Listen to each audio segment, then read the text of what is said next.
এটা আমার first time first আসা। আসলে ফার্স্ট আসাতে তোমার অনুভূতিটা কীরকম? অনুভূতি অবশ্যই সুন্দর, কারণ এই মানে লোকেশন সম্পর্কে আমি আগে ধারণা ছিল না। আমি হঠাৎ করে একটা ফ্রেন্ডের মাধ্যমে আর কি এই লোকেশন সম্পর্কে প্রথম জানতে পারছি। তা আজকে ওদের সাথে আসছি। তা প্রথমে ঢোকার সময় মনে হয়েছে যে না ওইটা, তারপর ভিতরে ঢুকে মনে হলো না অনেকটা লোকেশন আছে, দেন হচ্ছে বিভিন্ন জিনিস আছে এখানে, সুন্দর সুন্দর জিনিস, ওয়েল ডেকোরেটেড।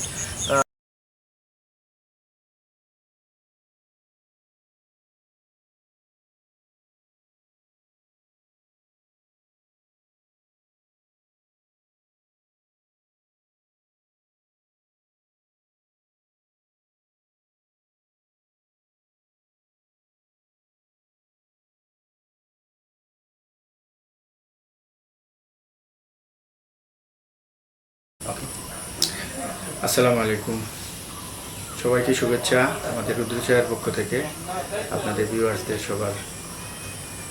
আমাদের রুদ্রছায়া আসলে আমরা ডিসেম্বরের 2 তারিখে রুদ্রছায়া নামে এটা শুরু করছি।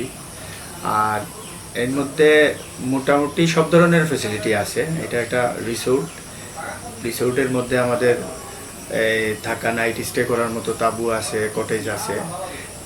সম্পূর্ণটা আমরা চেষ্টা করছি আর কি প্রাকৃতিক রাখার জন্য, কোনো ধরনের কোনো ইকো সিস্টেম, এটার মধ্যে যত ধরনের প্রাকৃতিক যে সুবাটা আছে ওইটাকে বজায় রেখে আমরা চেষ্টা করতেছি ডেভেলপমেন্টের জন্য।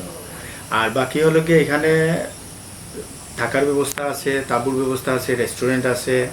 আমাদের কেউ থাকতে চাইলে তারা থাকতে পারবে। আমাদের যে সিস্টেম আছে, যে প্রসিডিউর আছে, এটা অনুযায়ী মেনটেন করে আমরা গেস্টদের আমন্ত্রণ জানাই আর কি। তো আপনাদের পক্ষ থেকে সবাইকে আমন্ত্রণ আমাদের এটা দেখার জন্য। ধন্যবাদ।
উঠতে যে কষ্ট, হ্যাঁ সব থেকে